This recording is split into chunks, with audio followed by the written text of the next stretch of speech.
Meus queridos, tem uma palavra para você aqui, Romanos no capítulo 5, para a gente fazer a introdução da nossa fala aqui. No capítulo 5 de Romanos, no versículo 17, diz assim: Porque se pela ofensa de um só a morte reinou por esse, muito mais os que receberam a abundância da graça e o dom da justiça reinarão em vida por um só, que é Jesus Cristo. O primeiro aqui citado se trata de Adão, e o segundo aqui citado se trata de Jesus Cristo. No versículo 19, porque como pela desobediência de um só homem, esse cita-se Adão, assim pela obediência de um, muitos serão feitos justos. Esse segundo citado aqui é Jesus Cristo. Então, por causa de um homem entrou o pecado no mundo. Esse homem é Adão. Por causa de um homem entrou a justificação. Esse homem é Jesus Cristo. E em Romanos, no capítulo 3, vai falar aqui sobre todos os homens estão debaixo do pecado. No versículo 9 em diante, eu convido você a estar observando em sua Bíblia, estar acompanhando em sua Bíblia. Eu vou fazer um breve comentário desse capítulo. Não vou ler todo o capítulo, mas você pode estar lendo aí em sua Bíblia.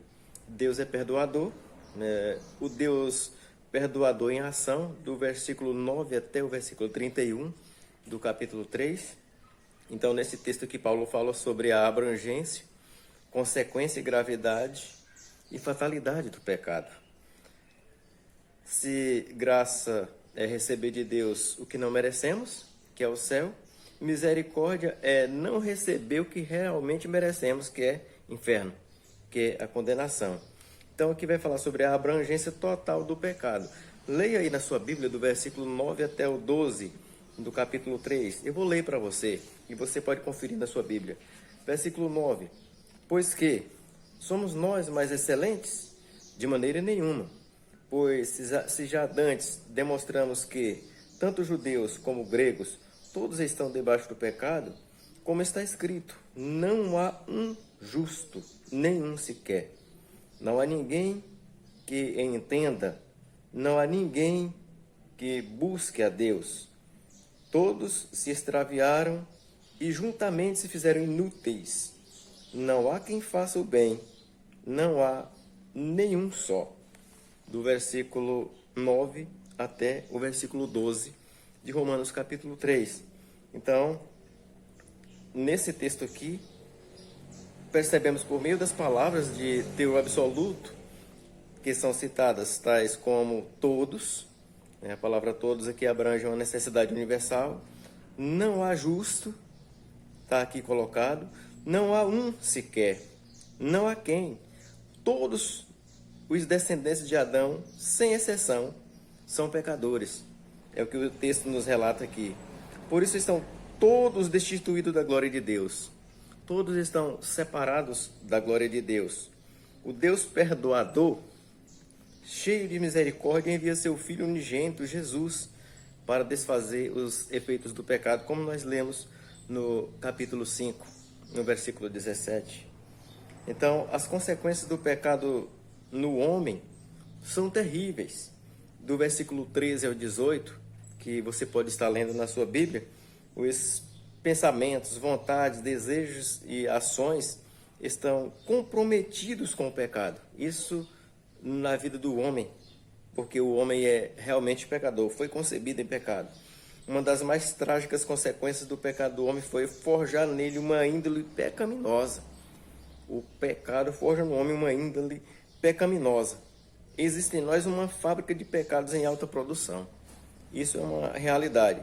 Somente um Deus perdoador para nos dar em Cristo a vida eterna. Somente um Deus perdoador para nos dar em Cristo a vida eterna, porque Deus é perdoador.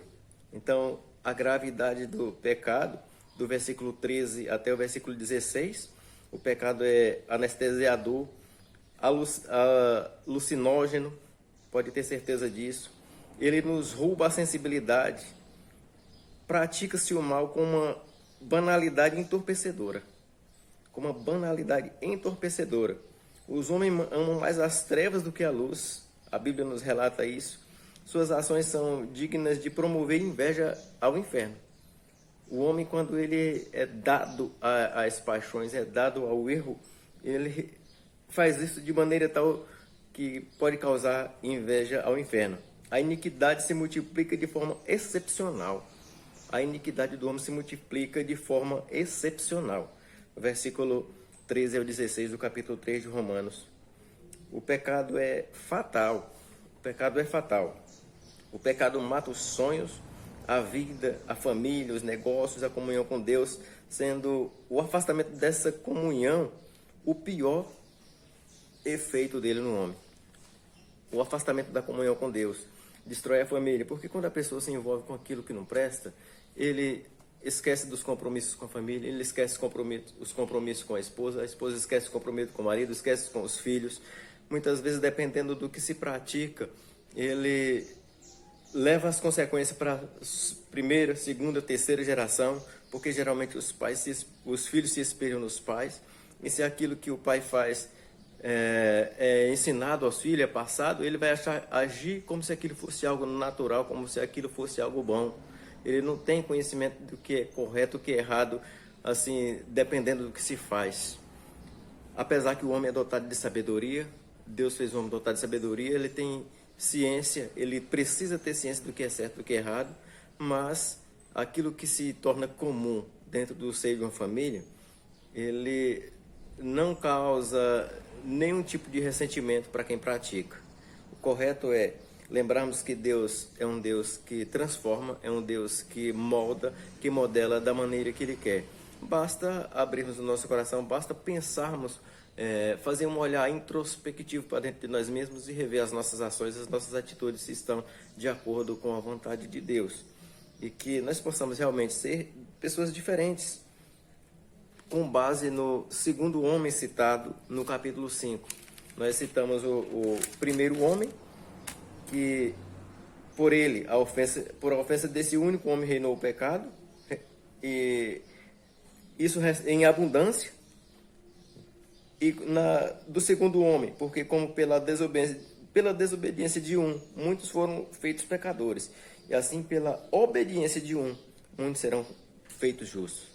Então, pela obediência de Jesus, muitos serão feitos justos. Que nós possamos seguir o modelo correto, o modelo daquilo que é bom ou daquele que é bom.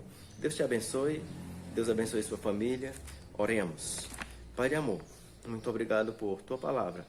Muito obrigado porque o Senhor tem nos feito entender que devemos trilhar em caminhos retos. Devemos seguir o modelo de Jesus Cristo e não o modelo errado do primeiro homem citado. Feliz foi o apóstolo Paulo em colocar essas palavras inspiradas aqui para nos fazer entender o teu propósito para as nossas vidas. Dirige os nossos passos e abençoa todas as pessoas que estão comigo em oração. Em nome de Jesus. Amém e amém. Deus te abençoe.